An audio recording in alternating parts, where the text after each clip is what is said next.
السلام علیکم۔ میرے سامنے صرف چند قدموں کے فاصلے پر ایک جسیم کتا کھڑا میری طرف خوفناک چمکتی ہوئی نظروں سے گھور رہا تھا۔ یہ السیشن کتا تھا۔ اسے بھونکنے کی عادت سے زیادہ اپنے شکار پر جھپٹنے کی عادت تھی۔ اس کی خونخوار تھوتنی سے شکاری دانتوں کی خوفناک چمک نمایاں تھی۔ پھر اس سے پہلے کہ میں سنبھلتا اس نے دوسری بار غرا کر مجھ پر جست لگائی۔ میں نے اپنے حواس بحال رکھے اور غیر ارادی طور پر دفاع کے لیے اٹھنے والے میرے دونوں ہاتھوں کا شکنجا اس کی گردن پر کس گیا۔ اگرچہ میں اس کے اچانک جھپٹنے سے گھاس پر پشت کے بل گر گیا تھا، مگر میں نے اس کی گردن پر اپنے دونوں ہاتھوں کے شکنجے کی گرفت ڈھیلی نہ کی تھی۔ وہ میرا نرخرا بمبوڑنے کے چکر میں تھا، اور میں جانتا تھا کہ اگر ایک بار میرا نرخرا اس کے لمبے شکاری دانتوں میں آ گیا تو وہ اسے ادھیڑنے میں مطلق دیر نہیں لگائے گا۔ نیز وہ اپنے اگلے دو پنجوں سے میرے سینے کو بھی ادھیڑنے کی کوشش میں مصروف تھا۔ اس کے لمبے لمبے نوکیلے ناخنوں نے میرے سینے کو چھیل کر رکھ دیا تھا۔ پھر جیسے مجھ پر جنون سوار ہو گیا، میں غضب کی پھرتی کے ساتھ اپنے دائیں بازو کو اس کی گردن کے گرد حمائل کر کے اپنے ہاتھ کا زور دائیں بازو میں متوازن کرتے ہوئے پہلو کے بل ہو گیا اور اس کی گردن اپنے آرم لاک کے زور پر دباتا چلا گیا، اور اس کے حلق سے ابلنے والی کرہ غراہٹیں یک لخت معدوم ہونے لگیں، اور ذرا ہی دیر بعد وہ ڈھیلا پڑ کر ٹھنڈا ہو گیا۔ میں نے ایک گہرا سانس خارج کر کے اسے گھنے پودوں کی طرف اچھال دیا۔ میری شرٹ پھٹ گئی تھی اور سینے میں خراشوں کے سبب جلن سی ہو رہی تھی۔ چند ثانیے لمبے لمبے سانس لینے کے بعد میں آگے بڑھا۔ کوٹھی کا وسطی محرابی دروازہ بند تھا، البتہ بالکونی کے قریب نیچے کھڑی انٹرکولر کی چھت پر آ کر میں بالکونی میں پھلانگ گیا۔ اندر مختصر سے تاریک کوریڈور میں کھلنے والے دروازے کے ذریعے داخل ہو کر میں نے باری باری کمروں میں جھانکنا شروع کر دیا۔ پہلے دو کمرے خالی تھے، البتہ یہ خوابگاہیں تھیں۔ اسی دوران مجھے خیال آیا کہ میری شرٹ تار تار ہو چکی ہے۔ ہوٹل واپس جانے کا سوال ہی پیدا نہیں ہوتا تھا۔ پھر میں خاموشی سے ایک کمرے میں داخل ہوا اور الماری میں خوش قسمتی سے مجھے ایک شرٹ مل گئی۔ دوسرے روم میں مجھے زیرو پاور کے بلب کی نیلگوں روشنی میں نگینا اپنے بیڈ پر گہری نیند سوئی نظر آ گئی۔ نگینا کو بے خبر سویا پا کر میرے دل کی دھڑکنیں بے ترتیب ہونے لگیں۔ مجھے اس کے سکون میں خلل دینے پر دکھ بھی ہوا، لیکن پھر میں نے خود کو تسلی دی کہ میں یہ سب اسی کی بھلائی کی خاطر کر رہا ہوں۔ وہ میری محبت کو مجھے بھلا چکی تھی۔ کبیر جیسا شیطان صفت سمپولیا اس سے عنقریب منگنی کی تیاریاں کر رہا تھا۔ یہ نگینا اور میرے ساتھ بہت گھناؤنا فریب تھا، اور میں نگینا کو اپنی محبت کو بچانا چاہتا تھا ہر ممکن طریقے سے۔ میرے پاس وقت کم تھا۔ میں نے جی کڑا کر کے اپنا سائلنسر لگا میگارد نال نکال کر ہاتھ میں پکڑ لیا اور آگے بڑھا۔ مجھے اپنا دل مضبوط کرنا تھا۔ ذرا بھی جذباتی لڑکھڑاہٹ کھیل بگاڑ سکتی تھی۔ اس کے قریب پہنچ کر میں نے اسے زور سے جھنجھوڑا۔ میرا دل کن پٹیوں میں دھڑکنے لگا، اور پھر وہ جیسے ہی ہڑبڑا کر اٹھی، میں نے اس کے منہ پر ہاتھ رکھ دیا کہ کہیں وہ مجھے دیکھ کر غیر ارادی چیخ نہ مار بیٹھے۔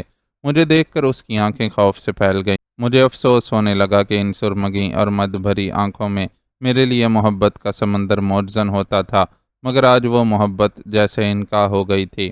بہر طور میں نے دل پر جبر کر کے اسے خون چکا نظروں سے گھورا اور غرا کر بولا، خاموش، آواز نہ نکالنا، ورنہ یہ پستول دیکھ رہی ہو، اس میں سے خاموش گولی نکل کر تمہاری کھوپڑی میں پیوست ہو جائے گی۔ میں ہاتھ ہٹا رہا ہوں، اوکے؟ اس کی آنکھوں میں سراسیمگی اتر آئی تھی۔ پھر اس نے ہولے سے اپنا سر ہلایا تھا۔ میں نے آہستہ آہستہ اس کے دہن سے اپنا ہاتھ ہٹایا تو وہ گھٹی گھٹی سی خوف زدہ آواز میں بولی، تم کیا چاہتے ہو؟ میں نے اسے مزید خوف زدہ کرنے کی خاطر جبراً اپنے ہونٹوں پر خونخوار مسکراہٹ سموتے ہوئے کہا، مجھے رقم چاہیے۔ تمہیں جو کچھ چاہیے وہ لے لو، پلیز مجھے چھوڑ دو، وہ سراسیمہ لہجے میں بولی۔ میں نے زہریلی مسکراہٹ سے کہا، مجھے معمولی رقم نہیں، پورے 35 لاکھ درکار ہیں، جو تمہارا باپ تاوان کی صورت میں مجھے دے گا۔ تمہیں میرے ساتھ چلنا ہوگا، اٹھو، میرے پاس وقت بہت کم ہے۔ یہ کہہ کر میں نے اسے بازو سے پکڑ کر بیڈ سے اٹھا دیا۔ تم مجھے کہاں لے جانا چاہتے ہو؟ وہ لکنت زدہ لہجے میں بولی۔ جہاں تمہیں لے جانا چاہتا ہوں وہاں بہت جلد تمہارا باپ نوٹوں سے بھرے ہوئے بریف کیس سمیت پہنچ جائے گا۔ چلو میرے ساتھ۔ پھر میں نے کہا، میں تمہیں ذرا بھی نقصان نہیں پہنچاؤں گا، مجھے صرف اور صرف دولت سے غرض ہے، لیکن اگر تم نے ذرا سی بھی چالاکی دکھانے کی کوشش کی تو یہ پستول دیکھ رہی ہو، اس پر سائلنسر لگا ہوا ہے، فائر کی ذرا سی بھی آواز نہیں ابھرے گی اور تم اگلے جہان میں پہنچ جاؤ گے۔ چلو اب وہ بری طرح خوف زدہ ہو گئی تھی اور یہی میں چاہتا تھا۔ بہر طور میں اسے لے کر جلدی سے باہر آ گیا۔ ہر طرف سناٹے کا راج تھا۔ میں اس کا ہاتھ پکڑ کر کھینچتا ہوا تیز تیز قدموں سے ایک طرف چل پڑا۔ فی الوقت میں نگینا پر اپنا یہی تاثر قائم کرنا چاہتا تھا کہ میں تاوان کی صورت میں اس کے باپ شاہ میر سے ایک خطیر رقم اینٹھنے کے لیے ہی اسے یرغمال بنانا چاہتا تھا، تاکہ وہ بھی خود کو ذہنی طور پر اس کے لیے تیار کر لے اور بلا چوں چراں میرا کہا مانتی رہے۔ یہ ضروری تھا۔ دور مشرقی سمت اب پو پھٹنے لگی تھی۔ نماز فجر کی اذانوں کی روح پرور آوازیں بلند ہونا شروع ہو گئی تھیں۔ میں اسے لے کر تیز تیز قدموں سے چلتا ہوا مسافر ویگنوں کے اڈے تک پہنچا۔ یہاں سے ٹیکسیاں بھی ملتی تھیں، لیکن اس وقت نہ کوئی ٹیکسی نظر آ رہی تھی اور نہ کوئی مسافر ویگن۔ ایک گوشے پر رکنے کے بعد ہم نے اپنی سانسیں بحال کیں۔ میں نے میگارد اپنی جیب میں ڈال لیا۔ نگینا کی حالت اب بھی غیر تھی۔ میں نے اسے ایک بار پھر دھمکاتے ہوئے کہا، سنو، میں جانتا ہوں کہ تمہارا باپ بہت دولت مند اور اثر و رسوخ بھی رکھتا ہے، مگر یاد رکھو، میں نے بھی سر سے کفن باندھ لیا ہے۔ مجھے تم سے کوئی مطلب نہیں۔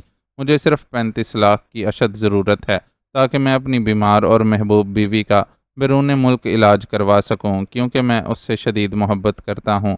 اس کے بغیر میری زندگی موت سے بھی بدتر ہے۔ وہ ایک موذی مرض کا شکار ہو چکی ہے جس کا علاج صرف بیرون ملک میں ممکن ہے۔ یہ سب میں تمہیں اس لیے بتا رہا ہوں تاکہ تم میرے عزائم سے پوری طرح واقفیت حاصل کر لو اور میرے ساتھ تب تک تعاون کرتی رہو جب تک تمہارا باپ وہ رقم میرے پاس نہیں لے کر پہنچ جاتا۔ میں نے دانستہ دروغ گوئی سے کام لیا۔ میں نگینا کے قریب رہ چکا تھا، اس کی فطرت سے خوب واقف تھا۔ وہ اپنے اندر درد مند دل بھی رکھتی تھی، تاہم وہ متجسس طبیعت کی مالک بھی تھی۔ جب اسے اچھی طرح میرے عزائم اور میری مجبوری کے بارے میں اندازہ ہو گیا تو اس نے خود کو فوراً سنبھالنے کی کوشش کرتے ہوئے مجھ سے پوچھا، لیکن تم تو مجھے فون کر کے عجیب و غریب باتیں کرتے تھے۔ تم میری نگینا ہو، مجھے پہچاننے کی کوشش کرو۔ پھر وہ سب کیا ڈرامہ تھا؟ مجھے پورا یقین تھا کہ یہ سوال وہ ضرور پوچھے گی، لہٰذا میں نے جواب دیا، میں تمہیں اپنی جھوٹی محبت کے جال میں پھنسانا چاہتا تھا تاکہ تمہیں بہلا پھسلا کر آسانی سے یرغمال بنا سکوں، مگر مجھے اب فوراً یہ طریقہ آزمانا پڑا۔ اس اثنا میں ایک مسافر ویگن آ کر رکی۔ میں اب جلد از جلد یہاں سے نکل جانا چاہتا تھا۔ میں نے نگینا کو آخری بار جان سے مارنے کی دھمکی دی۔ اسے یہ سب بتانے کا میرا مقصد یہی تھا کہ وہ اچھی طرح سمجھ لے کہ میں اسے اس کی کسی غلط حرکت پر جان سے مارنے سے بھی دریغ نہیں کروں گا۔ اس طرح وہ پوری طرح سے میرے قابو میں آ گئی تھی۔ میں اسے ویگن میں لے کر سوار ہو گیا۔ ذرا دیر بعد ویگن اسلام آباد کی طرف روانہ ہو گئی۔ نگینا میرے ساتھ خاموش بیٹھی ہوئی تھی۔ خود میرا بھی دل انجانے اندیشوں سے بے طرح دھڑک رہا تھا کہ کہیں یہ شور مچا کر میرا بھانڈا نہ پھوڑ ڈالے، مگر خیریت گزری کہ اس نے ایسی کوئی حرکت نہ کی۔ اسلام آباد پہنچ کر ہم ویگن سے اترے تو میں نے اس سے کہا، میری بات غور سے سنو، اب ہم یہاں سے سیدھا بائی ایئر چترال کی طرف روانہ ہو جائیں گے، سمجھ گئیں تم؟ وہ میری توقع کے عین مطابق پریشان ہو گئی اور بولی، آخر تم مجھے اتنی دور کیوں لے جانا چاہتے ہو؟ میرے پاپا تمہیں رقم یہاں بھی پہنچا سکتے ہیں۔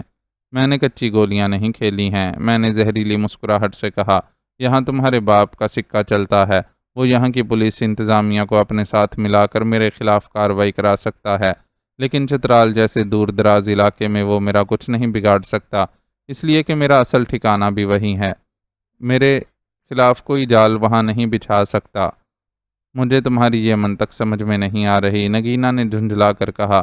میں دل میں مسکرایا مگر سنگ دلی سے غرا کر بولا، تمہیں اس سب سے کوئی مطلب نہیں ہونا چاہیے۔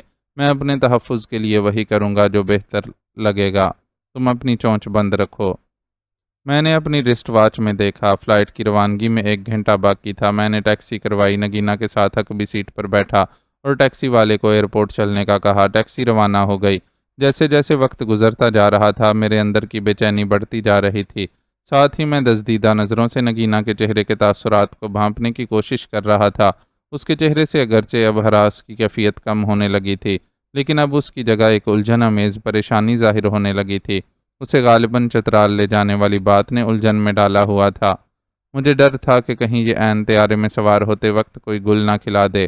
اگرچہ میں نے اسے خوف زدہ تو کر رکھا تھا، مگر میں نے طیارے میں سوار ہونے سے قبل بھی دھمکی کی ایک ڈوز دینا ضروری سمجھا۔ پھر جیسے ہی ہماری ٹیکسی ایئرپورٹ کے ذرا قریب پہنچی تو میں بری طرح چونک پڑا۔ وہاں مجھے پولیس کی کئی گاڑیاں کھڑی نظر آئیں۔ مجھے یکا خطرے کا احساس ہوا۔ میں نے فوراً ٹیکسی والے کو رکنے کا حکم دیا۔ کم وقت ٹیکسی والے نے بحث شروع کر دی۔ او جی، ایئرپورٹ تک تو پہنچنے دیں۔ میں نے فوراً میگارد نکال کر اس کی کنپٹی پر رکھ دیا اور گرا کر اسے ٹیکسی روکنے کا کہا۔ ٹیکسی کی رفتار تیز تھی، کچھ وہ بھی شاید میرے سامنے پولیس کی گاڑیوں کو کھڑا دیکھ کر شک میں مبتلا ہو گیا تھا۔ بہرطور وہ پستول اور میرا جارحانہ انداز، اس نے خوفزدگی کے عالم میں یکدم بریک لگا دیے۔ ٹیکسی کے ٹائر سڑک پر جام ہو کر زور سے چرچرائے۔ پولیس والے یکدم ہماری طرف متوجہ ہو گئے۔ یہ سنگین وقت غیر ارادی طور پر ہونے والی غلطی پر ماتم کرنے کا نہ تھا۔ میں نے ڈرائیور کو ٹیکسی سے باہر دھکا دیا۔ پولیس کی گاڑیوں کے قریب کھڑے اہلکاروں نے کچھ بھانپ لیا۔ میں نے ڈرائیونگ سیٹ سنبھالتے ہی ٹیکسی ایک یو ٹرن لے کر بڑھا دی۔ آنن فانن پولیس کی 2 جیپیں اور ایک موبائل میرے پیچھے سائرن بجاتی ہوئی لگ گئیں۔ کھیل بگڑ گیا تھا۔ نگینا بھی پریشان ہو گئی تھی۔ میں نے گرا کر اسے اگلی نشست پر آنے کا کہا۔ وہ اچھل کر میرے برابر کی سیٹ پر آ گئی۔ میں ٹیکسی کو اب آندھی طوفان کی طرح اڑائے لیے جا رہا تھا۔ کچھ ایسا لگتا تھا کہ شاہ میر نے اپنی بیٹی کے اچانک اور پراسرار غیاب پر پنڈی سے لے کر اسلام آباد تک کی پولیس کو میرے پیچھے لگا دیا تھا۔ چونکہ کبیر میرے منصوبے اور میرے عجیب و غریب ایڈونچر سے واقف تھا، اس لیے باقی ہدایات دینے کی کسر اس نے پوری کر دی ہوگی۔ یہ میری فاش غلطی تھی۔ میں اس حقیقت کو بھلا چکا تھا کہ کبیر نگینا کو چترال لے جانے والی بات سے آگاہ تھا۔ پولیس نے سب سے پہلے ایئرپورٹ کی نگرانی شروع کر دی تھی، کیونکہ کبیر جانتا تھا کہ ایک تو نگینا کو اغوا کرنے والا میرے سوا کوئی نہیں ہو سکتا تھا، دوسرے میں اسے اغوا کر کے کہاں لے جانا چاہتا تھا۔ ایک خیال یہ بھی آیا کہ ہو سکتا ہے کہ پولیس کسی اور وجہ سے وہاں موجود ہو، اور پھر ٹیکسی کو مشتبہ انداز میں اچانک بریک لگا کر پلٹتے ہوئے دیکھ کر میرے پیچھے لگ گئی ہو۔ بہرطور اب میں اس بگڑی ہوئی صورتحال پر قابو پانے کے لیے ٹیکسی کو خاصی رفتار سے اڑائے جا رہا تھا۔ پولیس کی گاڑیاں مخصوص سائرن بجاتی میرے تعاقب میں تھیں۔ انہیں ڈاج دینا لازمی تھا، اس لیے میرا شہر کی مصروف شاہراہوں کی بھول بھلائیوں میں جانا ضروری تھا۔ میں اس وقت انتظامی سیکٹر کی شاہراہ پر تھا۔ یہاں رش کم تھا اور سڑک بھی سیدھی تھی۔ مجھے تیز رفتاری کے ساتھ ٹیکسی دوڑاتے ہوئے اس پر کنٹرول بھی قائم رکھنا تھا، ورنہ کسی قسم کا خطرناک حادثہ نگینا اور میری جان لے سکتا تھا۔ میں نے ایک موڑ کاٹا، نیشنل پارک سے بڑا خطرناک راؤنڈ اباؤٹ ٹرن لیا تو کار 2 پہیوں پر آ گئی۔ نگینا کے حلق سے چیخ نکلی اور وہ میرے اوپر آ گئی۔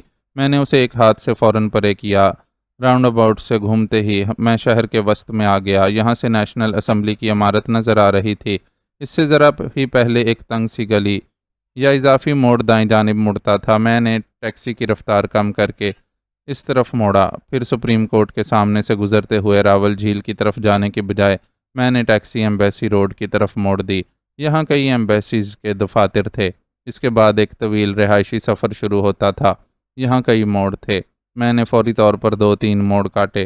میں پولیس گاڑیوں کو ڈاج دینے میں کامیاب ہو ہی گیا تھا، لیکن پھر جیسے ہی میں نے مین شاہراہ کی طرف نکلنے والے ایک تنگ سے شارٹ راستے کا انتخاب کیا تو اچانک پولیس کی ایک جیپ سائرن بجاتی ہوئی سامنے آ گئی۔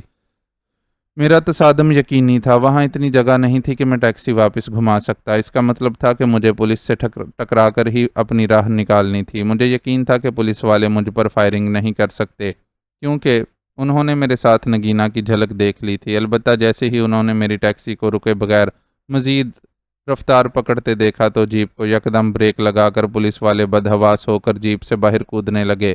میرے دونوں ہاتھ مضبوطی کے ساتھ سٹیئرنگ پر جمے ہوئے تھے۔ نگینا حواس باختہ سی دم بخود بیٹھی تھی۔ میں نے خود کو تقدیر کے سپرد کر دیا تھا۔ میری ٹیکسی جیپ کے بونٹ سے ٹکرائی۔ پولیس اہلکار چھلانگیں لگا کر پرے ہٹ گئے۔ ایک دھماکہ ہوا۔ ٹیکسی پولیس جیپ کو دھکیلتی اپنے نکلنے کا راستہ بناتی مین شاہراہ پر آ گئی۔ میں نے جلدی سے گاڑی کو دائیں جانب موڑا تو اچانک عقب سے سائرن کی آواز ابھری۔ میں نے بیک ویو مرر پر نظر ڈالی۔ وہ پولیس موبائل تھی۔ میں نے ہونٹ بھینچ لیے۔ اچانک سامنے ایک مسافر کوچ آ گئی۔ میں نے فوراً بریک پر پاؤں رکھ دیا۔ ٹائر زور سے چرچرائے۔ کوچ کے ڈرائیور نے فوراً سٹیئرنگ گھمایا۔ میں رانگ سائیڈ پر ہو گیا۔ مجھے یہ خوش فہمی تھی کہ میں پولیس کی 3 گاڑیوں کو ڈاج دے چکا ہوں، لیکن پولیس مجھے گھیرنے کے چکروں میں تھی۔ بہرطور مسافر کوچ نے جیسے ہی مجھے راستہ دیا میں نے بریک پر سے پاؤں ہٹا دیے۔ بائیں جانب راول ڈیم کی ریلنگ تھی۔ نیچے جھاگ اڑاتا پانی تھا اور جگہ تنگ تھی۔ میری ٹیکسی ریلنگ توڑ کر کئی فٹ نیچے جھاگ اڑاتے پانیوں میں گر سکتی تھی۔ کیونکہ بھاری بھرکم کوچ نے مجھے بہت تنگ راستہ دیا تھا۔ میری ٹیکسی ریلنگ کو چھوتی ہوئی نکل گئی۔ دفعتاً مجھے عقب میں سماعت شکن دھماکہ سنائی دیا۔ میں نے غیر ارادی طور پر بیک ویو مرر میں دیکھا۔ کوچ پولیس موبائل سے ٹکرا گئی تھی۔ نگینہ نے اب چلانا شروع کر دیا تھا۔ روکو روکو گاڑی! میں پریشان ہو گیا، تاہم میں نے غرا کر کہا چپ چاپ بیٹھی رہو۔ میں اب ویران سڑک پر آ گیا۔ عقب میں اچانک مجھے برسٹ چلنے کی خوفناک تڑتڑاہٹ سنائی دی۔ نگینہ کے حلق سے ہسٹریائی چیخیں بلند ہو گئیں۔ میں نے گھبرا کر بیک ویو مرر میں دیکھا۔ پولیس کی تیسری جیپ میرے تعاقب میں تھی اور وہ اب میری کار کے ٹائر برسٹ کرنے کے چکروں میں تھی۔ کھلی اور نسبتاً بڑی شاہراہ پر آنے کے وجہ سے انہوں نے یہ ہمت کر ڈالی تھی۔ میں ٹیکسی کو زگ زیگ انداز میں دوڑانے لگا، لیکن اس طرح مجھے رفتار کم کرنا پڑ رہی تھی بصورت دیگر ٹیکسی کے الٹنے کا احتمال تھا۔ میں نے زگ زیگ انداز ترک کرتے ہوئے ٹیکسی کی رفتار بڑھا دی۔ اچانک میرے موبائل کی بیل گنگنانے لگی۔ میرے پاس سرک جانے کا وقت نہ تھا۔ موبائل پر ہونے والی کال کہاں سن سکتا تھا؟ آگے ایک موڑ آ رہا تھا۔ میں نے فوری طور پر ایک خطرناک فیصلہ کیا اور دائیں ہاتھ میں میگارد نکال کر پکڑ لیا۔ موڑ پر ٹیکسی کی رفتار کم کرتے ہوئے میں نے کھڑکی سے ہاتھ نکال کر پولیس جیپ کی ونڈ سکرین کا نشانہ لے کر لبلبی دبا دی۔ جیپ کی ونڈ سکرین ٹوٹنے کا چھناکا ہر طرف پھیلتا چلا گیا۔ میرے میگارد کی خاموش گولی نے اپنا کام کر دکھایا تھا۔ پولیس جیپ کا کیا حشر ہوا مجھے نہیں معلوم، البتہ اتنا ضرور ہوا تھا کہ اب وہ میرے تعاقب میں نہ تھی۔ میری ٹیکسی اب شہر کے مضافات میں آندھی طوفان کی طرح دوڑے جا رہی تھی۔ میں شہر کی گنجلک بھول بھلائیوں سے دور نکل آیا تھا۔ راستہ صاف تھا۔ میں نے ایک نگاہ اپنے برابر میں ڈری سہمی بیٹھی نگینہ پر ڈالی۔ وہ جیسے سکتے کے عالم میں بیٹھی مجھے اس طرح تکے جا رہی تھی، گویا اسے میرے انسان ہونے پر بھی شبہ ہونے لگا ہو۔ دیکھ لیا تم نے مس نگینہ، میں نے سر سے کفن باندھ رکھا ہے۔ تمہیں خوب اندازہ ہو رہا ہوگا کہ مجھے اپنی بیمار اور موت کی گھڑیاں گنتی ہوئی بیوی سے کس قدر شدید محبت ہے۔ میں اس کی خاطر جان کی بازی بھی لگا سکتا ہوں اور تمہیں تمہاری ذرا سی لغزش پر موت کے گھاٹ بھی اتار سکتا ہوں۔ آخری الفاظ پر میں نے دل ہی دل میں اللہ نہ کرے کہا تھا، لیکن یہ ضروری تھا۔ میں اسے خوف زدہ کرنا چاہتا تھا تاکہ وہ کسی قسم کی غلط حرکت کر کے مجھے مشکل میں نہ ڈال دے۔ میں نے دیکھا نگینہ کے چہرے پر اب عجیب سے تاثرات ابھرے تھے۔ میری نظریں ونڈ سکرین کے پار چمکتی سڑک پر جمی ہوئی تھیں، تاہم میں گاہے گاہے دزدیدہ نظروں سے اس کے چہرے کو بھی دیکھ لیتا تھا۔ تم اپنی بیوی سے واقعی اتنی شدید محبت کرتے ہو؟ دفعتاً اس نے عجیب سے لہجے میں مجھ سے پوچھا۔ میں قدرے چونکا، پھر ٹیکسی کی رفتار ذرا کم کر کے ایک گہری ہمکاری لے کر بولا، ہاں بہت زیادہ۔ میں نے کوشش کی تھی کہ میرے یہ الفاظ دل کی گہرائیوں سے نکلیں۔ بہت خوش قسمت ہے وہ، کیا نام ہے اس کا؟ نگینہ نے پوچھا تو میرا دل عجیب سے انداز میں دھڑکنے لگا۔ مجھے اداکاری کا یہ تاثر قائم رکھنا ضروری تھا، لہٰذا بولا، نگہت۔ اسے کون سی بیماری ہے؟ اس نے پوچھا۔ اسے اپنے معاملے میں دلچسپی لیتا دیکھ کر مجھے تعجب نہیں ہوا بلکہ خوشی ہوئی تھی، کیونکہ میں اس کے درد مند دل سے اچھی طرح واقف تھا۔ لہٰذا ایک بار پھر دروغ گوئی سے کام لے کر آواز کو حد درجہ مغموم بنا کر کہا، اسے برین ٹیومر ہے۔ اوہ ویری سیڈ، بے اختیار نگینہ کے لبوں سے نکلا۔ میں نے اس کے چہرے کی طرف بغور دیکھتے ہوئے پوچھا، تمہیں دکھ ہوا یہ سن کر؟ ظاہر ہے میں بھی انسان ہوں، وہ بولی، لیکن میں تو تمہاری جان کا دشمن ہوں۔ میں نے ہلکی سی مسکراہٹ سے کہا، تمہاری ایک مجبوری ہے، وہ بے پرواہی سے بولی۔ یوں لگتا تھا جیسے اس کا فطری لاؤبالی پن لوٹ آیا ہو۔ تاہم میں نے کہا، کچھ بھی صحیح، میں ایک انسان کی زندگی بچانے کے لیے دوسرے کی زندگی کو داؤ پر لگائے ہوئے ہوں، یہ بہرحال غلط ہے۔ وہ میرا اشارہ سمجھ کر بولی، محبت میں سب جائز ہے، تمہیں کم از کم اپنی غلطی کا احساس تو ہے نا؟ اس کی بات سے اچانک مجھ پر ایک عجیب سا سحر طاری ہونے لگا۔ وہ شاید میری فرضی اور من گھڑی کہانی سے متاثر ہو گئی تھی۔ میں نے کار کی رفتار مزید کم کر دی۔ سڑک دور تک ویران تھی، کوئی اکا دکا گاڑی یا مسافر لگژری کوچز گزر جاتی۔ دائیں بائیں دیودار اور چیڑ کے پیڑوں کا گھنا سلسلہ سڑک کے دونوں اطراف تک دور تک پھیلا ہوا نظر آتا تھا۔ دن کی روشنی چاروں طرف پھیل چکی تھی، فضا میں گل بوٹوں کی خوشگوار مہک رچی ہوئی تھی۔ تو کیا میں جو کچھ کر رہا ہوں وہ تمہاری نظروں میں درست ہے؟ میں نے اس کی سرمگی آنکھوں پر اپنی مفروضہ کہانی کی اثر پذیری بھانپنے کی کوشش کرتے ہوئے اس سے پوچھا۔ ہاں، اس نے ہولے سے کہا تو مجھے چنداں تعجب نہ ہوا، وہ ایسی ہی فطرت کی مالک تھی جب میں نے اسے اپنی کہانی کے اثر میں آتے دیکھا تو اچانک میرے دماغ میں ایک بہت ہی عجیب و غریب منصوبہ تشکیل پانے لگا۔ چنانچہ میں بولا، لیکن میں جانتا ہوں یہ طریقہ بہرحال غلط ہے، مجھے ایسا نہیں کرنا چاہیے۔ مگر میں بھی کیا کروں مس نگینا، میں اپنی محبوبہ بیوی نگہت کو مرتے ہوئے نہیں دیکھ سکتا۔ اپنے غم انگیز تاثر کو حقیقی بنانے کی کوشش کرتے ہوئے میں نے اپنے اندر نگینا کا غم سمو لیا۔ میں نے ٹیکسی روک دی۔ وہ حیرت سے میرا چہرہ تکنے لگی۔ ماحول میں ازوردہ سی خاموشی طاری تھی۔ میری آنکھیں نگینا کے غم میں بھیگنے لگی تھیں۔ میں نے آبدیدہ آنکھوں سے نگینا کی طرف دیکھا اور بھرائی ہوئی آواز میں بولا، مس نگینا، ہو سکے تو مجھے معاف کر دینا، اور پلیز کوئی ایسی حرکت نہ کرنا کہ میں کوئی غلط قدم اٹھا لوں جو میرے ضمیر پر تمام عمر کا بوجھ بن جائے۔ مس نگینا، تم اسی طرح میرے ساتھ تعاون کرتی رہیں تو تمہیں ہاتھ بھی نہیں لگاؤں گا، تمہارا دل سے احترام کروں گا۔ رقم مل جانے کے بعد جب میں نگہت کا علاج کروا لوں گا تو میرا وعدہ ہے کہ میں تمہارے پاس آ کر اپنا سر جھکا دوں گا۔ پھر چاہے تم مجھے اپنے پاپا کے حوالے کرو یا چاہے جو مرضی سزا دو، مجھے قبول ہوگی۔ میری نگہت کو دوبارہ زندگی مل جائے، مجھے اور کچھ نہیں چاہیے۔ میں نے دیکھا کہ نگینا کے چہرے پر کچھ عجیب سا ارتعاش ابھرا۔ وہ یک ٹک میرا چہرہ تکے جا رہی تھی، جیسے ایک گہری سانس لے کر متاثر کن لہجے میں بولی، مجھے اندازہ ہو رہا ہے کہ تم واقعی اپنی بیوی نگہت سے سچی محبت کرتے ہو۔ وہ واقعی بہت خوش قسمت ہے، اسے ہرگز نہیں مرنا چاہیے، لیکن نادر، تم نے یہ خطرناک قدم اٹھا کر پولیس کو اپنے پیچھے لگا لیا ہے۔ اس طرح تو تم نے خود کو بڑی مشکل میں ڈال دیا ہے۔ تم میرے پاپا کو نہیں جانتے، وہ بہت اثر و رسوخ کے مالک ہیں۔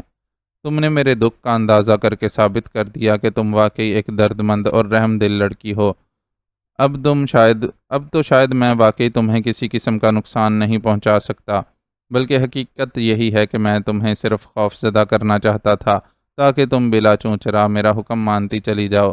نگینا، تمہیں کار چلانی آتی ہے؟ میں نے اپنے ایک جذباتی قسم کے نئے منصوبے پر عمل کرتے ہوئے اس سے پوچھا۔ ہاں، وہ بولی تو میں نے کہا، تم جا سکتی ہو۔ اس کی آنکھوں میں شدید حیرت ابھری۔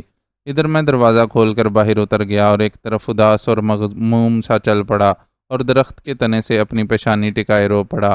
در حقیقت میرے اندر نگینا سے جذباتی طور پر دوری کا غم جاگ اٹھا تھا۔ وہ میرے ساتھ تھی لیکن میری نہیں تھی۔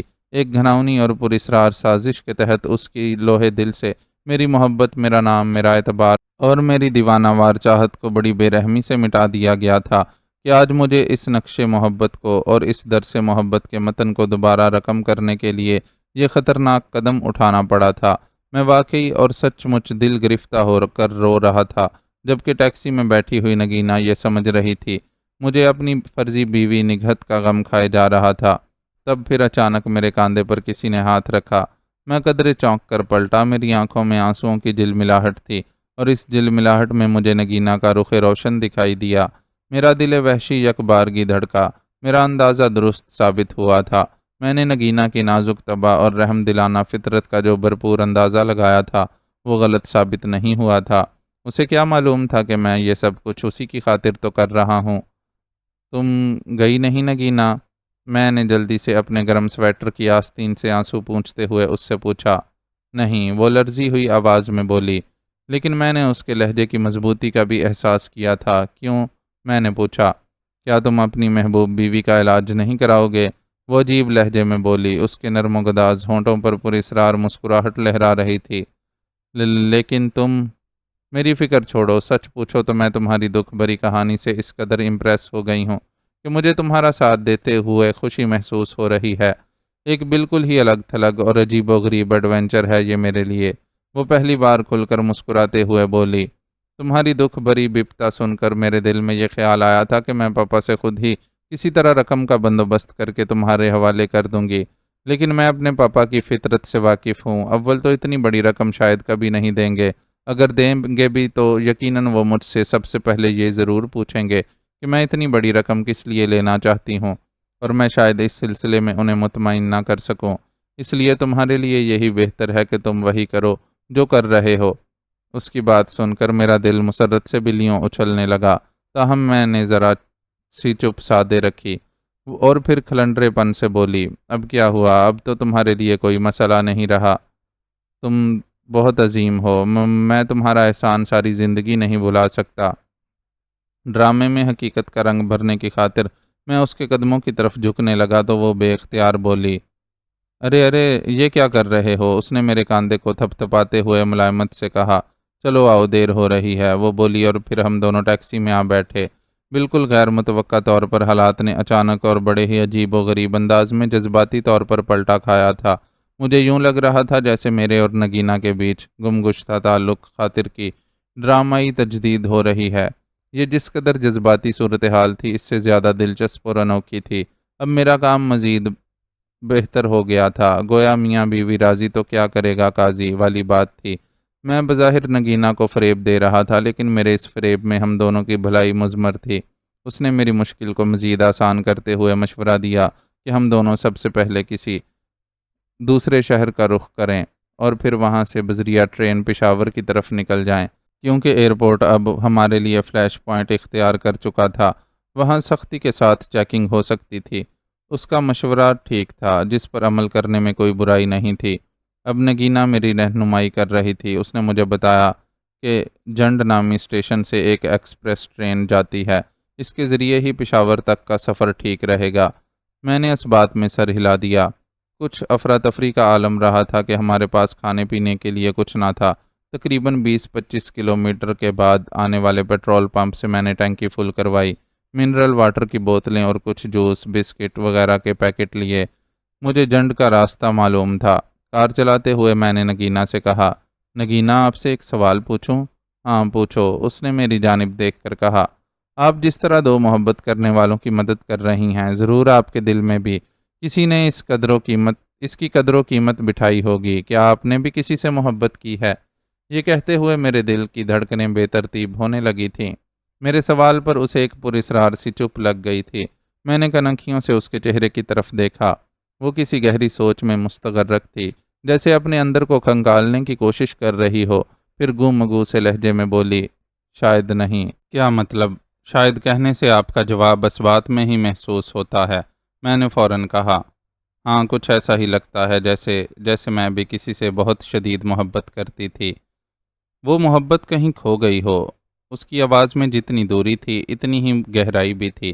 میرا دل یک بارگی تڑپ اٹھا اور میں نے فوراً کہا، محبت کھو گئی ہے تو کیا آپ کے ساتھ کسی نے بے وفائی کی ہے؟ میری بات پر وہ نفی میں سر ہلا کر بولی، نہیں، شاید ایسی کوئی بات نہیں ہوئی، بس کچھ ایسا لگتا ہے کہ میرا کچھ کھو گیا ہو۔ کبھی کبھی میرے اندر سے ایک ہوک اٹھتی ہے، میرے دماغ میں، میرے خانہ دل میں کسی کی یاد تھی جس پر دھند چھائی ہوئی ہے۔ میں نے بہت یاد کرنے کی کوشش کی مگر ناکام رہی۔ وہ اتنا بتا کر خاموش سی ہو گئی، جبکہ اس کی بات پر میری رگوں میں خون کی گردش یک لخت تیز ہو گئی۔ میرے جی میں آئی کہ اسے چیخ چیخ کر بتاؤں، نگینہ میری جانے جانا، تمہاری محبت کھوئی نہیں ہے، وہ تو تمہارے سامنے ہے۔ میں نادر علی خان، تمہاری پہلی اور آخری محبت، جس نے اس سوئی ہوئی محبت کو دوبارہ جگانے کے لیے سر دھڑ کی بازی لگا رکھی ہے۔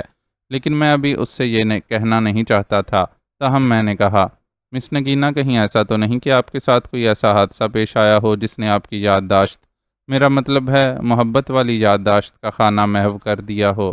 میری بات پر اس نے چونک کر مجھے دیکھا۔ اس کی گہری سیاہ آنکھوں میں جیسے کوئی چمک پیدا ہوئی تھی۔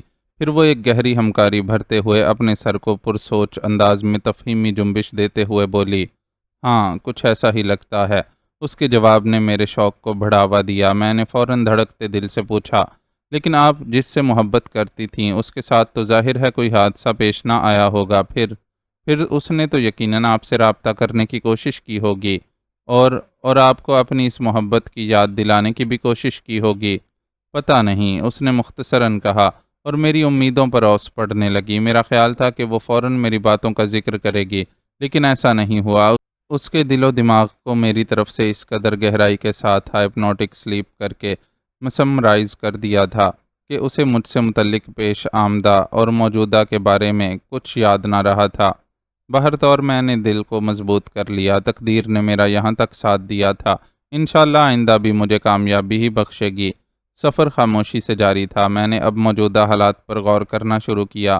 مجھے بہت جلد ٹیکسی سے جان چھڑا لینی تھی۔ گھنٹے بھر بعد ہم جنڈ کے ریلوے اسٹیشن کے قریب پہنچے۔ ٹیکسی میں نے ذرا دور ویرانے میں چھوڑی اور نگینہ کے ساتھ اسٹیشن کی عمارت میں داخل ہوا۔ یہ بہت مختصر سا اسٹیشن تھا۔ ایک ٹرین روانگی کے لیے تیار کھڑی تھی۔ بکنگ آفس سے علم ہوا یہی ٹرین پشاور جانے والی ہے۔ میں نے جلدی جلدی 2 ٹکٹ خریدے۔ جیسے ہی ایک بوگی میں سوار ہوا ٹرین نے رینگنا شروع کر دیا۔ بوگی میں مسافروں کا رش کم تھا۔ میں اور نگینا آمنے سامنے کی 2 سیٹوں پر براجمان ہو گئے۔ راولپنڈی سے پشاور 172 کلومیٹر یعنی 107 میل مغرب میں تھا۔ بذریعہ جہاز پنڈی سے پشاور بمشکل نصف گھنٹہ لگتا تھا۔ جب ٹرین نے رفتار پکڑی تو مجھے ٹھیک ٹھاک اندازہ ہوا کہ یہ ٹرین 3 ساڑھے 3 گھنٹوں میں ہمیں پشاور پہنچا سکتی تھی۔ نگینا میرے سامنے کی سیٹ پر خاموش بیٹھی، پہلے کھڑکی سے باہر کے بھاگتے ہوئے مناظر دیکھتی رہی، پھر میری طرف دیکھنے لگی۔ میں نے بھی اس کے چہرے سے اپنی پیاسی اور مہجور نظریں نہیں ہٹائی تھیں۔ مجھے یوں لگا تھا جیسے وہ میرے اندر کہیں دور جھانکنے کی کوشش کر رہی ہو، اور تب میں نے دیکھا اس کی آنکھوں سے دکھ کا تاثر آنسو بن کر ٹپکا۔ اپنی محبت، اپنی جانے جانا، اپنی نگینا کو روتا دیکھ کر میرا اندر چھلنی ہو گیا۔ میں نے تڑپ کر بےتابی سے پوچھا، آپ رو رہی ہیں مس نگینا؟ اس نے اپنے آنسو پوچھنے کی بھی کوشش نہ کی، ایسے ہی بولی، ہاں مجھے لگتا ہے میرے اندر کوئی خوشی نہیں، بس ایک اتھاہ خاموشی ہے، گمبھیر سناٹا ہے۔ میرے دل و دماغ میں کبھی کبھی اپنے اندر کچھ ہونے کا احساس ہوک بن کر اس قدر شدت کے ساتھ اٹھتا ہے کہ میرے آنسو امڈ پڑتے ہیں۔ اس کے غم و اندوہ سے لبریز الفاظ نے میرے دل کو پارا پارا کر ڈالا تھا۔ میں اچھی طرح جانتا تھا کہ وہ اپنے تئیں کسی نامعلوم غم کا شکار ہے۔ ایسے میں بے اختیار میرا جی چاہا تھا کہ اس کے غموں سے چور وجود کو اپنی باہوں میں سمیٹ لوں اور اس کا آنسو بن جاؤں۔ یا الہی، یہ کیا امتحان تھا! یہ کیسی عجیب و غریب اور بے چین کر دینے والی صورتحال تھی! میں نے کبھی ایسی صورت کا سوچا بھی نہ تھا۔ اس قدر بے بسی میرے خواب و خیال میں بھی نہ تھی جس کا مجھے اب سامنا کرنا پڑ رہا تھا۔ پھر اپنے حلق میں اترنے والی رکت پر بمشکل قابو پاتے ہوئے اس سے بولا، نگینا صاحبہ، آپ کو کسی انجانے اور نامعلوم دکھ میں پا کر خود میں بھی پریشان اور غمزدہ سا ہو رہا ہوں۔ پلیز، اگر آپ کا اب بھی میرے ساتھ جانے کو دل نہیں چاہ رہا تو میں آپ کو آپ کے پاپا کے پاس چھوڑ آتا ہوں۔ میرے نرم اور التجائیہ لہجے پر وہ مسکرائی اور بولی، پھر تم اپنی محبوب بیوی کا کس طرح علاج کراؤ گے؟ میں دانستہ لاجواب ہو کر خاموش ہو رہا۔ مجھے چپکا پا کر وہ پھر بولی، دیکھو نادر، جانے کیوں اب میرا دل بھی تمہاری مدد کرنے کو چاہ رہا ہے۔ اسے تم کچھ بھی مانی دو، مگر میں بہرحال نہیں چاہتی کہ تمہاری محبوب بیوی تم سے ہمیشہ کے لیے جدا ہو۔ لیکن مجھے ڈر لگتا ہے کہ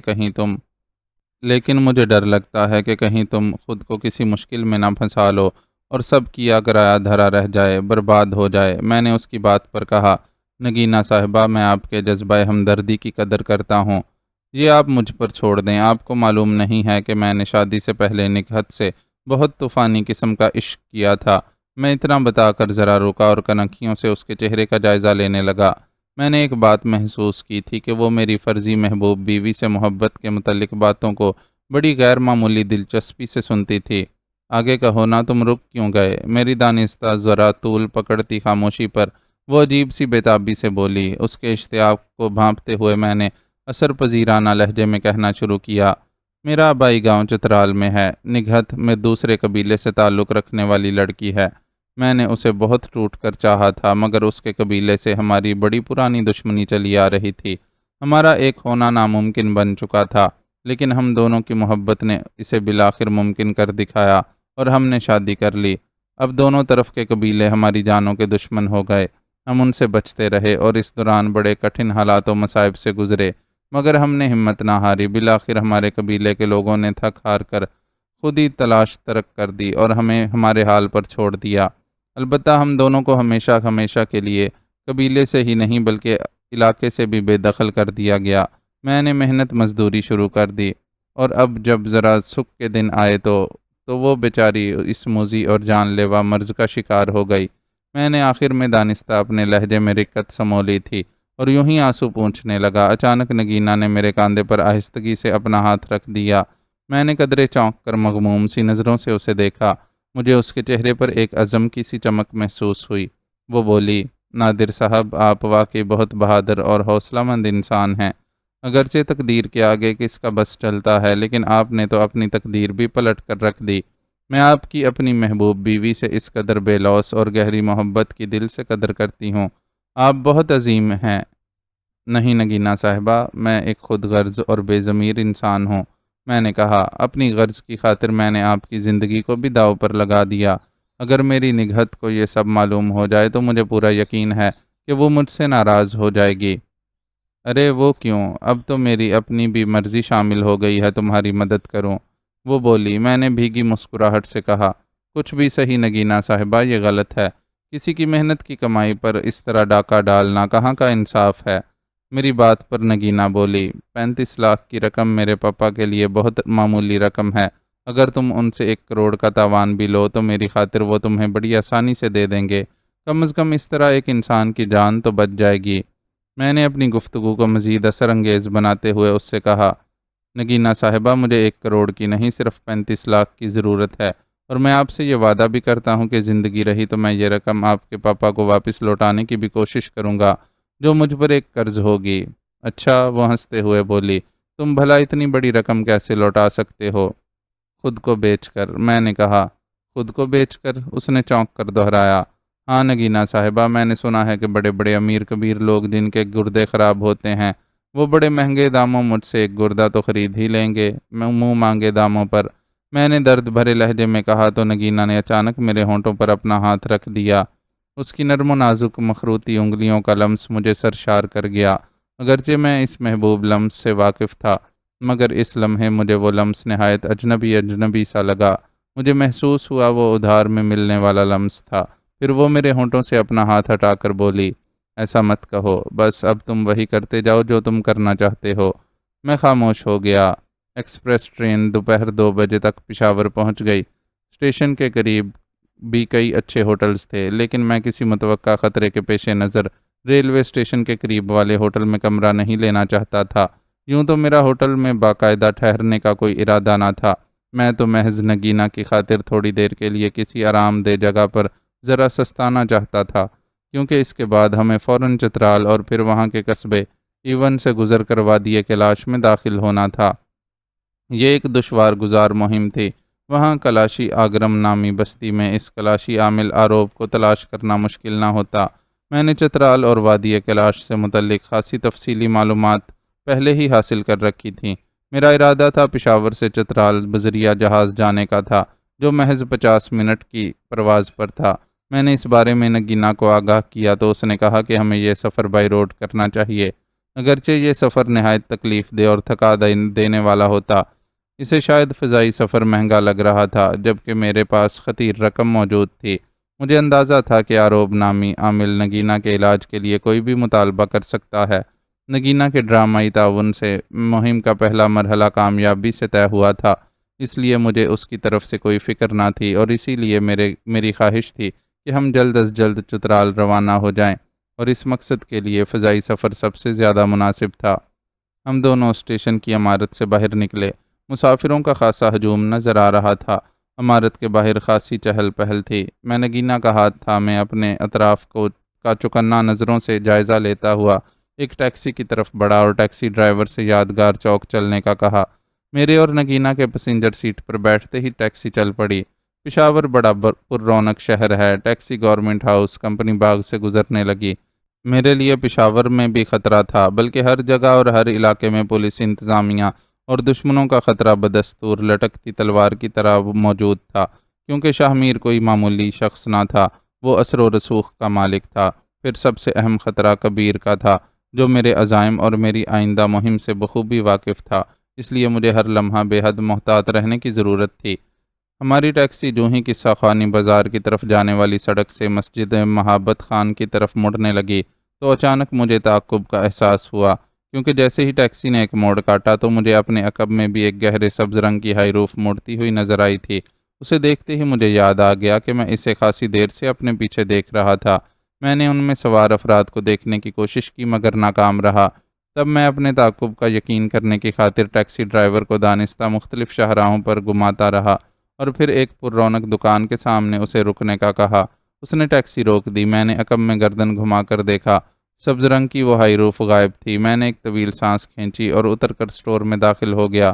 نگینہ ٹیکسی میں بیٹھی رہی۔ میں نے جلدی جلدی نگینہ کے ناپ کے چند سوٹ خریدے اور باہر نکل آیا۔ حیروف کے غائب ہونے سے مجھے خاصا اطمینان ہو گیا تھا۔ وہ یقیناً میرا وہم رہا ہوگا۔ یادگار چوک اتر کر ہم نے ایک ہوٹل میں کمرہ لیا۔ ٹیکسی سے اترتے وقت میں نے ایک بار پھر اطراف کا جائزہ لیا، مگر وہ سبز رنگ کی حیروف مجھے پھر دکھائی نہ دی۔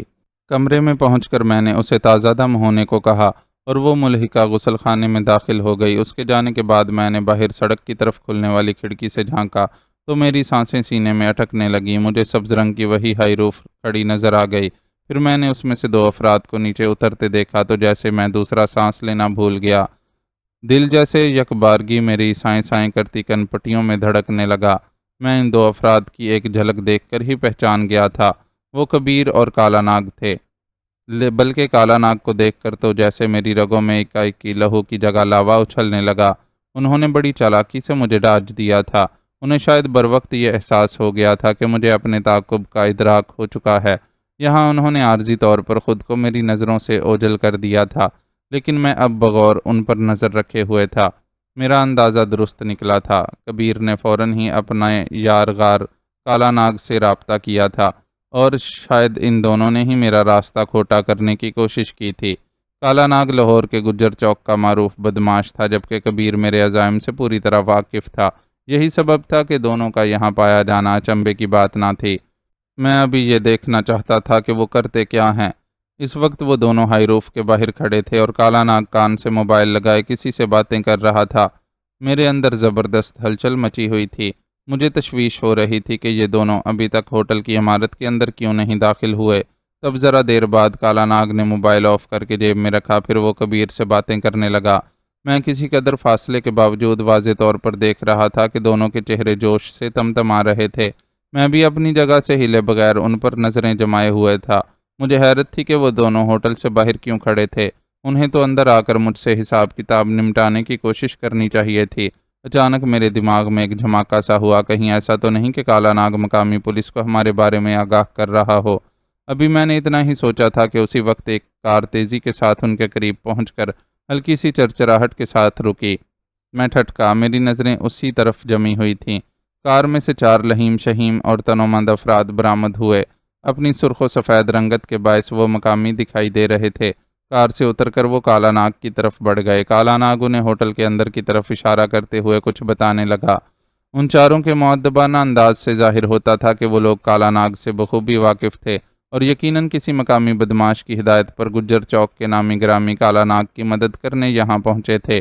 ان چاروں نے ڈھیلے ڈھالے شلوار قمیض پہن رکھے تھے اور پیروں میں پشاوری چپلیں تھیں۔ ان کے درمیان کچھ دیر باتیں ہوتی رہیں۔ اس دوران کبیر خاموشی سے کھڑا ہوٹل کی سمت دیکھتا رہا۔ اس کے بعد وہ چاروں مؤدبانہ انداز میں سر ہلاتے ہوئے ایک طرف ہو گئے، جبکہ کالا ناگ اور کبیر نے ہوٹل کے دروازے کی طرف قدم پیشی شروع کر دی۔ خون جیسے لاوے کی طرح میری رگوں میں سنسنا رہا تھا۔ میرے اعصاب تنے ہوئے تھے۔ میں نے ملحق غسل خانے کی طرف نگاہ ڈالی۔ پانی گرنے کی ہلکی سی آواز اس کی مصروفیت کا پتہ دے رہی تھی۔ اس کے سان و گمان میں بھی نہ ہوگا کہ باہر کیا واقعات پیش آ رہے تھے۔ میری سمجھ میں کچھ نہیں آ رہا تھا۔ جانے کس کیفیت میں پلٹا اور کمرے سے باہر نکل آیا۔ یہ خاصا معیاری ہوٹل تھا۔ قدرے طویل کوریڈور میں چند وردی پوش ملازمین کے سوا مجھے کوئی ذی روح دکھائی نہ دیا۔ میں نے قمیض کے نیچے میگارد کی موجودگی کو محسوس کیا اور برق رفتاری سے زینوں کی طرف بڑھا۔ ہمارا کمرہ پہلی منزل پر تھا اور زینوں کا اختتام ہوٹل کی ریسیپشن پر ہوتا تھا۔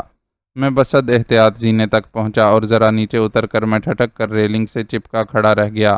میں نے دیکھا کالا ناگ اور کبیر ریسیپشن پر موجود تھے اور ریسیپشنسٹ سے کچھ پوچھ رہے تھے۔ وہ یقیناً ہمارے بارے میں ہی اس سے استفسار کر رہے تھے۔ اچانک میرے دل میں خیال ابھرا اور پھر یکدم واپس پلٹا۔ اپنے کمرے میں پہنچ کر میں نے دروازہ بند کیا، مگر اندر سے چٹکنی نہیں چڑھائی۔ نگینہ اس دوران میں غسل وغیرہ سے فارغ ہو چکی تھی۔ نئے لباس میں اب وہ خاصی نکھری نظر آ رہی تھی، تاہم مجھے پریشان پا کر وہ بھی چونک گئی۔ میں نے اسے مختصر الفاظ میں پیش آمد خطرے سے آگاہ کیا تو وہ متوحش سی نظر آنے لگی۔ میں نے اسے تسلی دیتے ہوئے کہا، نگینہ صاحبہ آپ بے فکر رہیں، میں سب سنبھال لوں گا۔ کبیر ایک نامی گرامی گنڈے کالا ناگ کے ساتھ یہاں آن پہنچا ہے اور باہر اس کے 4 مقامی بدماش بھی موجود ہیں۔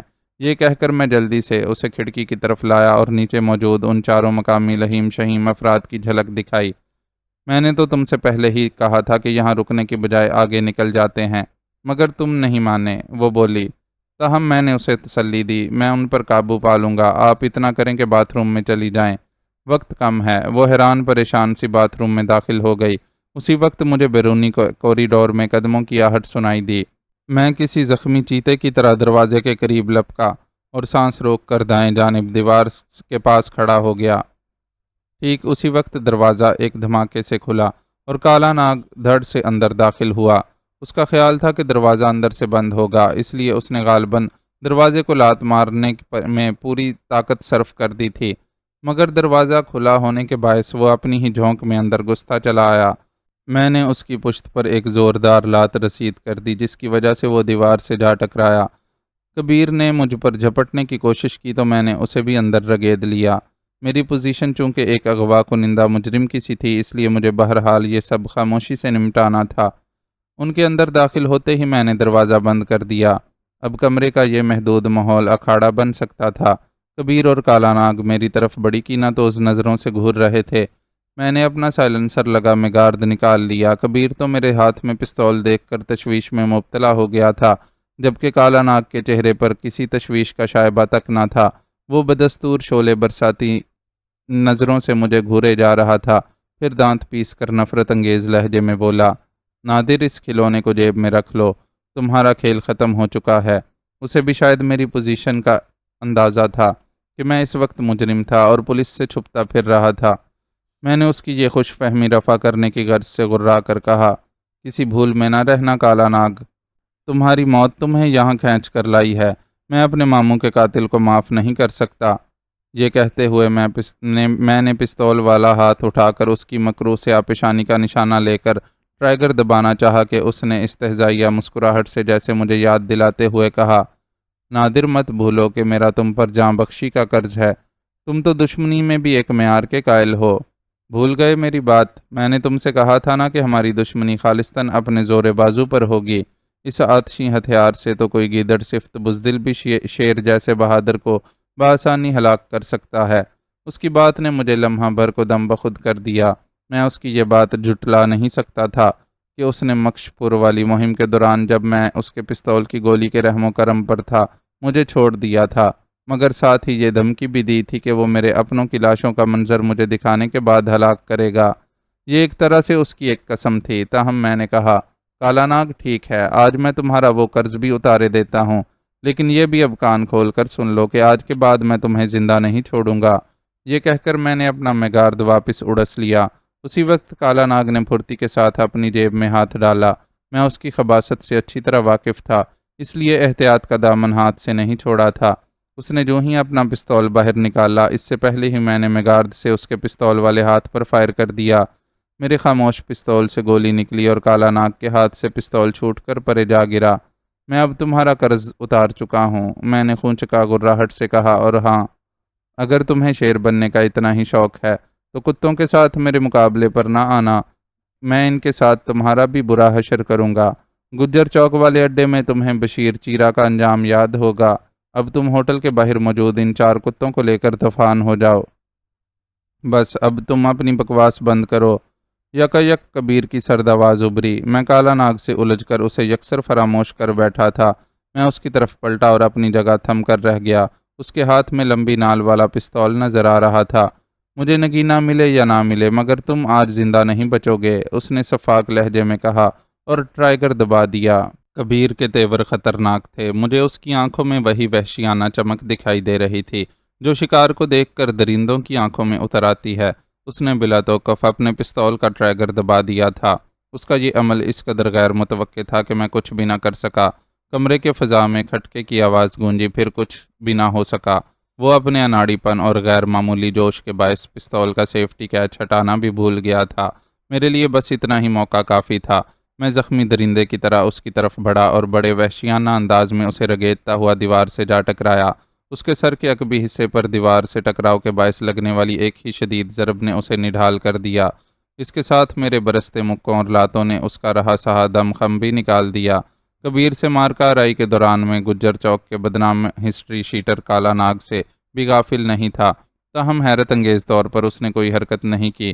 وہ آنکھیں پھاڑے ہم دونوں کو بہم دست و گریبان دیکھتا رہ گیا۔ جو ہی میں نے محسوس کیا کبیر کے ہاتھ پاؤں ڈھیلے پڑ گئے ہیں، میں پیچھے ہٹا اور ایک ہی جست میں کالا ناگ کے ہاتھ سے نکلے پستول پر جا گرا۔ کبیر کے پستول کی مجھے کوئی پرواہ نہیں تھی، کیونکہ وہ مجھے رگیدنے کے دوران اس کے ہاتھ سے چھوٹ کر دور ایک کونے میں جا گرا تھا، جہاں تک ان دونوں کے لیے رسائی حاصل کرنا اگر ناممکن نہیں تو مشکل ضرور تھا۔ وہ دونوں نہتے اور مکمل طور پر میرے رحم و کرم پر تھے۔ میں نے اپنے میگارد کی نال کا رخ ان کی طرف کیا اور کہا، دونوں ہاتھ سر پر رکھ کر دیوار کی طرف گھوم جاؤ۔ میں نے کالا ناگ کی آنکھوں سے گیز کے شعلے نکلتے محسوس کیے، تاہم اس نے میرے حکم کی تعمیل میں اپنا رخ موڑا تھا۔ کبیر بھی بری طرح کراہتا ہوا اٹھ کھڑا ہوا تھا۔ مجھے اس کی ٹانگوں کی لرزش صاف طور پر دکھائی دے رہی تھی۔ میری بے رحمانہ ضربوں نے اس کا حلیہ بگاڑ دیا تھا۔ وہ دیوار کی طرف منہ کر کے کھڑا ہو گیا، تاہم اس کے ہاتھ سر تک نہیں پہنچ سکے تھے۔ اس نے اپنے دونوں ہاتھوں سے دیوار کا سہارا لیا ہوا تھا، ورنہ شاید وہ کھڑا بھی نہ ہو سکتا۔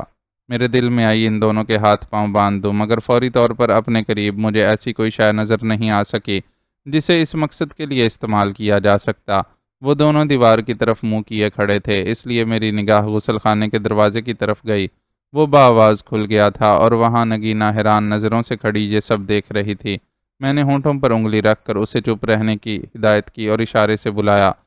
وہ دبے قدموں چلتی ہوئی میرے پاس آئی۔ میں نے کوئی لفظ ادا کیے بغیر اس کا ہاتھ تھاما اور دروازے کی طرف بڑھا۔ میں ایک لمحہ وہاں رکنا نہیں چاہتا تھا۔ اس وقت تک یقیناً نگینہ کی نگاہ کبیر پر نہیں پڑی تھی، ورنہ وہ اسے پہچان کر میری مدد سے بھی دستبردار ہو سکتی تھی۔ ویسے بھی کبیر ایک طرح سے اس کا عامل تھا، وہ اس کی بات کو رد کر ہی نہیں سکتی تھی۔ نگینہ کی آنکھوں میں خوف کے ساتھ بے شمار سوال تھے، مگر وہ خاموش رہی۔ کمرے سے باہر نکل کر میں نے دروازہ بند کر دیا اور نگینہ کو لیے عقبی زینے کی طرف دوڑا۔ مجھے معلوم تھا کہ کالا ناگ فوراً موبائل پر نیچے موجود اپنے ساتھیوں کو خبردار کر سکتا تھا، اس لیے میں گراؤنڈ فلور پر پہنچتے ہی بیرونی دروازے کی بجائے عقبی سمت کی ایک راہداری میں بڑھ گیا اور ہوٹل کے پچھلے حصے کی طرف آ گیا۔ یہ انڈر گراؤنڈ کار پارکنگ تھی۔ میں نگینہ کو لیے عقب کی ایک ذیلی سڑک پر آ گیا اور دائیں بائیں ٹیکسی کی تلاش میں نظریں دوڑائیں۔ ٹیکسی کہیں دکھائی نہ دی۔ میں ایک طرف دوڑ پڑا۔ دفعتاً مجھے اپنے پیچھے دوڑتے قدموں کی آواز سنائی دی۔ میں نے دوڑتے دوڑتے گردن گھما کر دیکھا۔ کالا ناگ کے دو بدماش ہاتھوں میں پستول تھامے ہماری طرف دوڑے آ رہے تھے۔ رک جاؤ ورنہ گولی مار دی جائے گی، ایک نے چلا کر مجھے دھمکی دی۔ جواب میں نے دیوار کی آڑ لے کر میگارد سے ان پر فائر جھونک دیا۔ میرے میگارد نے خاموش گولی اگلی۔ میں نے اس کی ٹانگ کا نشانہ لیا تھا، وہ تیورا کر گرا۔ اسی اثنا میں اس کے دوسرے ساتھی نے فائر کر دیا۔ گولی میرے چہرے کے قریب سے سنسناتی ہوئی گزر گئی۔ میں نے شست باندھی اور اس کی طرف بھی خاموش گولی ارسال کر دی۔ اس کے بعد ایک لمحہ ضائع کیے بغیر نگینہ کو ساتھ لے کر دوڑتا چلا گیا۔ فوراً ہی ایک ٹیکسی کھڑی ہوئی نظر آئی۔ ٹیکسی ڈرائیور اس کی سیٹ پر بیٹھا ہوا تھا۔ میں نے کچھ بھی سوچے بغیر ٹیکسی کا دروازہ کھولا اور نگینہ کو اندر دھکیلنے کے بعد خود بھی عقبی نشست پر سوار ہو گیا۔ میگارد میرے ہاتھ میں تھا۔ میں نے بلا توقف اسے ٹیکسی ڈرائیور کی گردن پر رکھ دیا۔ ٹیکسی دوڑاؤ، جلدی کرو، میں نے غرا کر کہا۔ وہ بھی کوئی ضدی پٹھان تھا۔ اس نے ٹیکسی آگے بڑھانے کے بجائے غصیلے لہجے میں کہا، یہ کھلونا جیب میں رکھ لو، کرایہ دو گے تو میں تمہیں دنیا کے آخری کنارے پر لے جاؤں گا۔ میں نے اس کی نفسیات سمجھتے ہوئے اس کی فطرت کے مطابق نرمی سے کہا، اچھا خان صاحب، آپ کی مہربانی، ہمارے پیچھے دشمن لگے ہوئے ہیں، آپ کو اللہ کی قسم یہاں سے فوراً نکل چلیں، میں آپ کو پورا کرایہ دوں گا۔ یہ ہوا نا بات خوچا، اس نے مسرت انگیز انداز میں کہا۔ اب تم ہمارا کمال دیکھنا، ہمارا ٹیکسی دیکھنا، اس کا رفتار دیکھنا۔ وہ تو جانے کیا کیا دکھانے پر آمادہ تھا، مگر میں نے ہلکی سی تھپکی دی تو اس نے زبان کے جوہر دکھانا بند کر کے گیئر لگایا اور جھٹکے سے کلچ چھوڑ دیا۔ اس دوران میں وہ ایکسیلیٹر کو خاصا سے کچھ زیادہ دبا چکا تھا۔ نتیجتاً ایک تیز چرچراہٹ کے ساتھ ٹیکسی آگے کی طرف بڑھتی چلی گئی۔ کیا کوئی عشق مشق کا چکر ہے؟ ذرا آگے بڑھنے کے بعد اس نے گردن گھما کر ہم دونوں کو دیکھتے ہوئے کہا۔ اس کے انداز میں مجھے کھلنڈرے پن کی جھلک محسوس ہوئی۔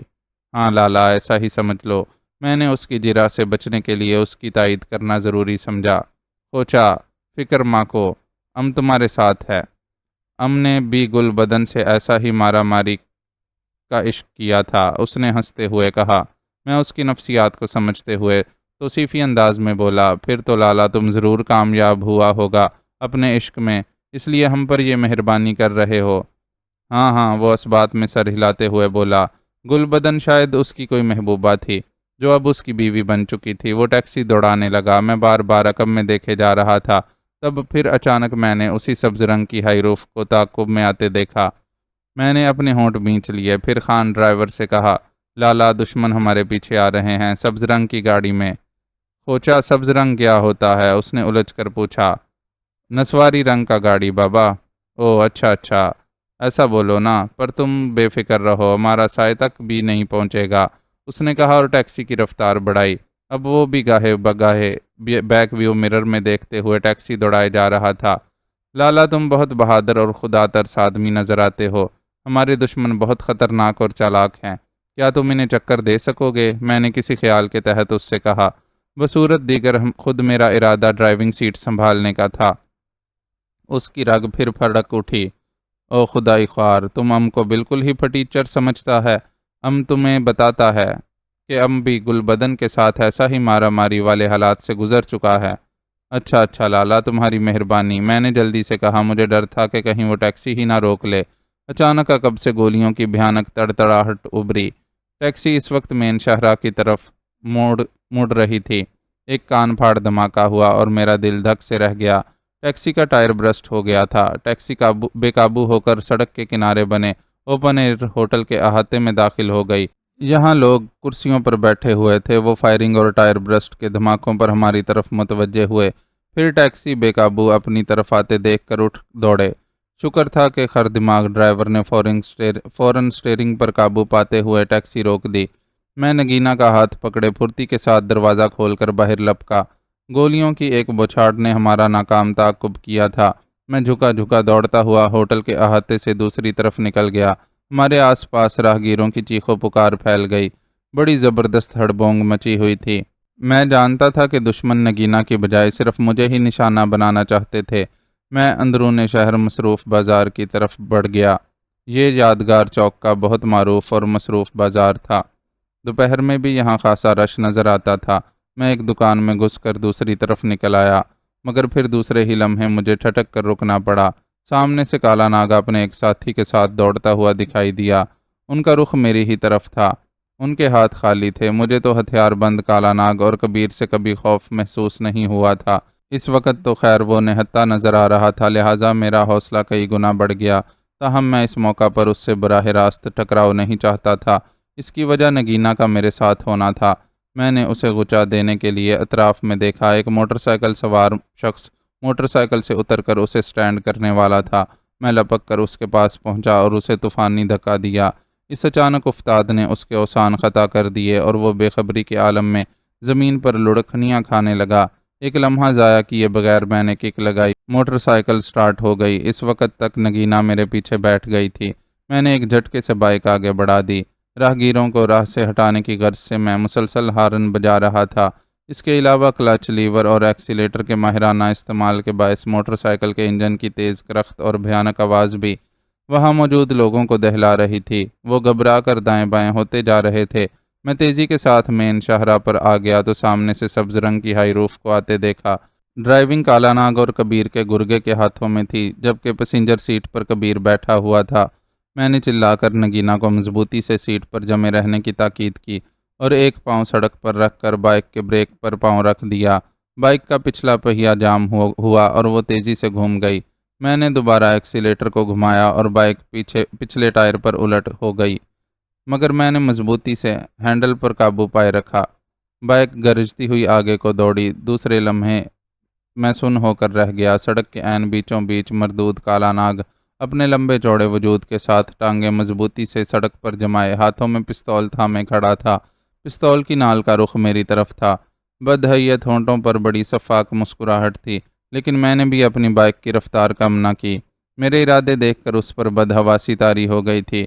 اسی گھبراہٹ میں اس نے گولی چلا دی۔ ایک دھماکہ ہوا اور مجھے اپنے دائیں شانے میں دہکتی ہوئی سلاخ پہ وسط ہوتی محسوس ہوئی۔